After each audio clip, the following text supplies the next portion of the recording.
Welcome, ladies and gentlemen, to Red Ice Creations Radio. Thank you for tuning in. Great to have you along. My name is Henrik, and we are coming to you from the west coast of Sweden.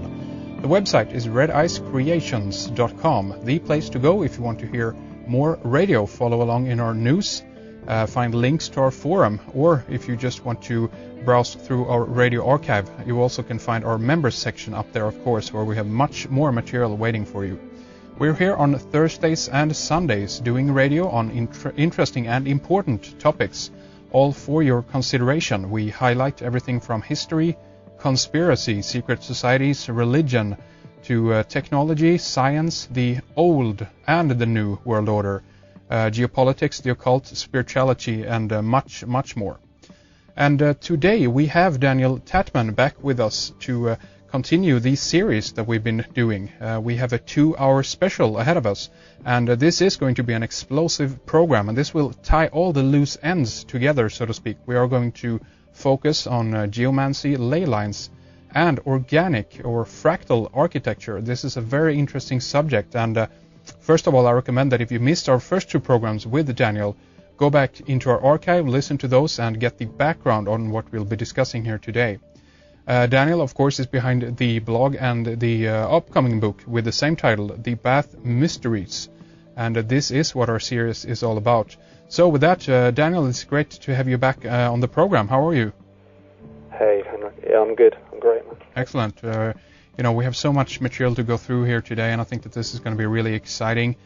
Geomancy, ley lines, and organic or fractal architecture. It's a wide subject, and it goes into so many different areas. And to give, I guess, a little bit of background for people again on the topic and tie it back to the origins of things, so to speak. Let's go back into Egypt first and talk about this kind of the connecting thread where so many threads seem to lead. I mean, especially if we're talking about architecture and even the blueprint of architecture. And in this case, it seems that all roads lead to Egypt, Daniel. Yeah, you could definitely say that, I'd say, Henrik. A lot of the other cultures, we know that, or at least in conventional archaeology, we say that places are older than Egypt. But out of all of the ancient civilizations which we've had, which we've actually charted, Egypt is the one which we have the most left of to actually observe. So it seems to be a key point, perhaps because there's more of it left than other places. Yes. I do think that it would have been a worldwide form of architecture. And that the Egyptians perhaps personified a certain aspect of it.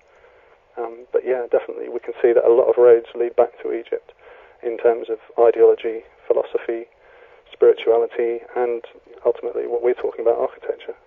And yeah, exactly, because I mean, in a way, hasn't it become a worldwide phenomena? We talked about Palladian architecture, for instance, that the ratios and the mathematics behind the architecture is something that goes back into the ancient world, right? Yeah, absolutely. These understandings of ratios and proportions, not only in relation to the building itself or the area which it's in, but also taking into account all of the materials which you're using to build, any of the people that are actually going to be coming there, and also some of the kind of theological background for the place. Often there'll be a god or a goddess or a principality dedicated to a certain area. And so this is something obviously that we see the world over, but perhaps it was at its most simplified and at the same time most complex in Egypt. And I mean, do you think it's simplified because of the structure of how they decided to put down these different ratios? Is that what you're saying here? I think that what I mean by simplified is that when we look around the ancient world and we see the people that were actually building these temples and sacred sites all around the world, and when we actually see the way that they were living and some of the material that they wrote, some of their spiritual art, codexes, stela, things like this, we see that they were very much in contact with both trains of thought, both left brain thought and right brain thought, and they also brought these together in harmony. And so what you have when you do this, when you balance high creativity and sensitivity with great logic and sort of external power, you have, at the same time, as I say, of being very complex, it's also very simple. Yes. Because the most efficient way to do something is the simplest way. Yes, I agree. So this is the major thing that we find, not only in the minds of the Egyptians, but also the Celts and the Sumerians, of the North American Indians, the South American Indians, all around Polynesia, India. You know, we find it in all the places that we have the oldest culture. We have this supremely,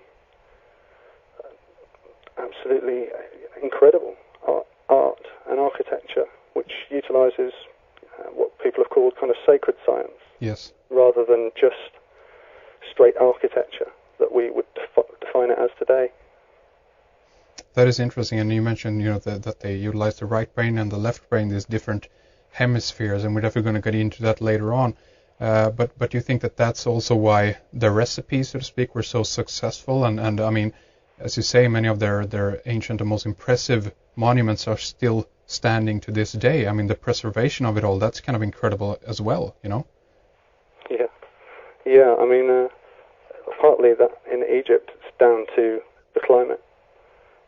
So we have wind and sand weathering, but we don't have as much rain weathering, or kind of the dampness that does affect stonework so much. So, yeah, that's one kind of surface reason why we have a lot in Egypt, but obviously there's a lot more reasons than that.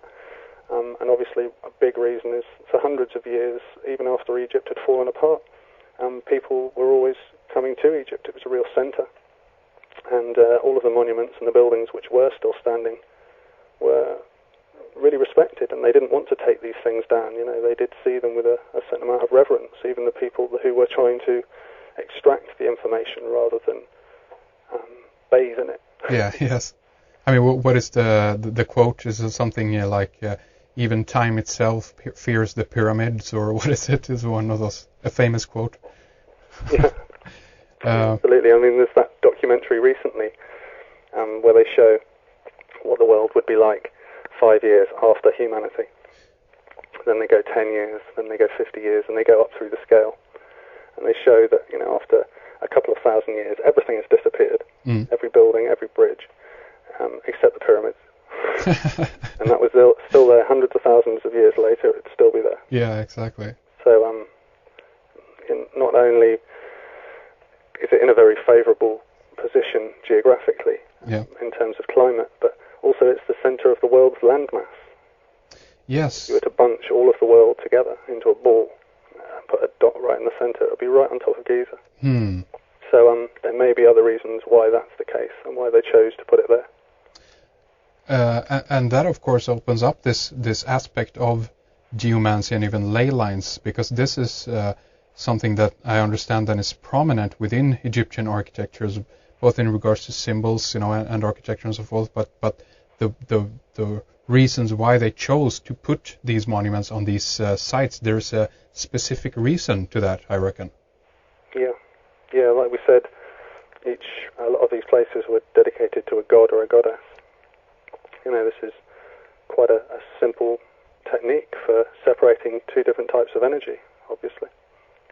So the temples that were dedicated to the goddesses were connected more with water and the moon, and the temples that were connected with the god were connected with the sun, and the kind of, again, all of the male-orientated energies would always be, they would be upheld in that way. Definitely was always seen it everywhere. Yes. So how about the if we go into a little bit on the background of geomancy itself, can we break the word down even and give a little bit of background on what it actually is for people who are new to the subject? Yeah, sure. Yeah, it's a word which it's quite a new word, I'd say, in the vocabulary of people. But it's a very widely encompassing word that it really does bring together a whole range of studies. But just the word itself, geo, obviously is for the earth, and mancy is connected with divination some sort. Obviously, one which people might be more familiar with would be necromancy. Yes. Which would be the magic of the dead, and a necromancer. So on the same level, you have a geomancer. So he's working with the energies of the earth. And so this encompasses a whole range of things from, as we've talked about in previous shows, the science of the Earth's core, and all of the sedimentary layers and minerals and plates and all the rest of it that we have in the Earth's surface, actually leading up to the buildings that we have above the ground, on top. And as we talked about, the certain types of stone that you'd be using, and the locating of these temples on sites, which would be, again, connected to correlations with the minerals and different deposits which would be underneath the ground. Mm-hmm. So you have that aspect from the core to the surface of geomancy, and utilizing the energies which are created by the Earth's pulse, and the energy lines which are kind of fed each morning when the sun rises. They're actually called telluric lines. So yeah, from that level then, as we talked about before, looking from below to above, you have astrological geomancy. Yes. Which would then, from the reference point of the Earth, they would then align the buildings with stars, with moons, constellations, meridians and parallels. So you have the above and below aspect of geomancy. Yes. So obviously it takes in astrology and astronomy, geology, physics, all of these things. The list could go on all day, really, when yes. you think about yeah. how all-encompassing the term is.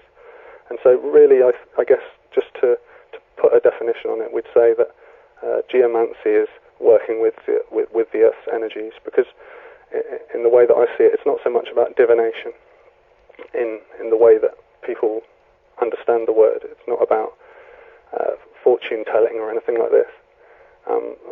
There were systems which utilized, like the I Ching that we have in China, and also other types of fractal organizing systems which would be used for divination, but they could be used for personal divination, much like the tarot, and also in connection with buildings themselves, because the figures and the characters that they would be using would actually have equivalents to male and female.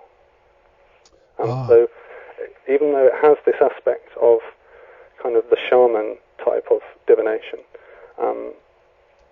primarily the term, I believe, just means somebody who's working with those energies of the Earth, yes. and how to relate them outside of the Earth and connect that with other bodies. So, I mean, that's a fascinating area in itself, to just contemplate on the fact that they were kind of looking, as you say, up in the heavens, looking at the signs in the sky, trying to incorporate that in a way on the ground. We are familiar with the, for example, one of the most famous ones is the Orion's Belt correlation to the three great pyramids. There are many people who have been looking at that and have other theories, of course, but there's no question that there is, an idea that is being expressed in that, in how they placed their monument, so to speak. And then you're saying also at the same time that they were looking or finding out things that is below or deep beneath the earth. And do you think that these were specific minerals, specific sediment layers that were composed of something specific that they were, utilizing in some way energetically? I guess a good way to think about it is if we have a musical instrument, because obviously sound, vibration, and tone are all the same thing.